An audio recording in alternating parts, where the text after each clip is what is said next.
FIFA World Cup is here, and for the first time Qatar is hosting this, and for the first time we are witnessing controversies like never before. From bribery allegations to human rights violations, the question is being asked: was it right to award this contract to Qatar, or Qatar is being unnecessarily targeted? Qatar was awarded this event in 2010. The winner to organize the 2022 FIFA World Cup is Qatar. And this decision surprised many. To start with, Qatar had never played in football, forget about hosting one. This tiny Middle Eastern nation was relatively an unknown name in the world of football. So when the news came out, this decision surprised and shocked many football fans across the world. Then there were also allegations of bribery.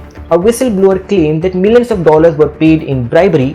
However, this statement was later retracted. But even then, the allegations of bribery continued over the years. And then there were allegations of human rights violation. Qatar has a population of 3 million people, and out of these 3 million people, more than 80% are reportedly foreign workers that help in sustaining its economy. There were reports that there were inhumane conditions for these workers. A news report claimed that over 6,000 workers from South Africa died in over 10 years since Qatar took on its initiative. There were reports that many were injured and never paid any compensation. Many were forced to work and couldn't even change their jobs without their sponsor's permission.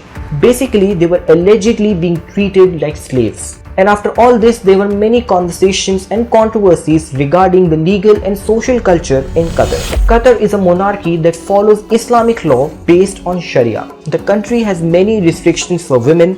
Reportedly, women need permission of male member in some cases of jobs, marriages, traveling, and even accessing some healthcare. This makes Qatar an unequal society with regressive system. And then of course, not surprisingly, people from the LGBTQ community face massive discrimination, well, just for being from the community. Homosexuality is illegal in the country, and community members face severe punishments when caught. There have been many controversies regarding this issue recently. A US journalist was allegedly detained in Qatar because he was wearing a pride shirt with a rainbow on it. Many players from European countries were supposed to wear One Love armbands to show their support for inclusion and diversity. But eventually they had to back down because of the threat of getting a yellow card and being criticized by conservative groups in Qatar.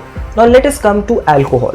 Many football fans love to enjoy drinks while they watch their favorite players. But just 2 days before the start of this tournament, Qatar decided to ban alcohol in its stadiums. This angered many football fans across the world.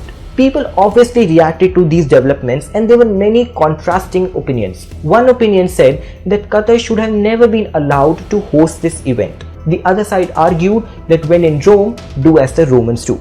That is, follow Qatar's legal and social guidelines, enjoy football, or just go back.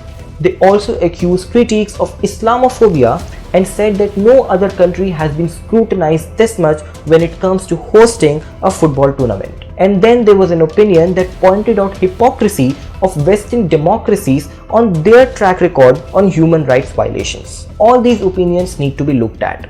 Yes, Qatar is being excessively scrutinized on hosting this event. Yes, no country can come completely clean when it comes to handling human rights violations. But there is also truth in the fact that Qatar has an unjust and regressive society, and it deserves to be called out for that. What is your opinion on this? Is Qatar being unjustly scrutinized? Should football fans just ignore all this and enjoy the matches? Is calling out Qatar Islamophobia, or should FIFA be more transparent when it comes to awarding these contracts? Let me know what you think in the comment section. And if you like this video, do not forget to drop in a like and subscribe to Indiatimes.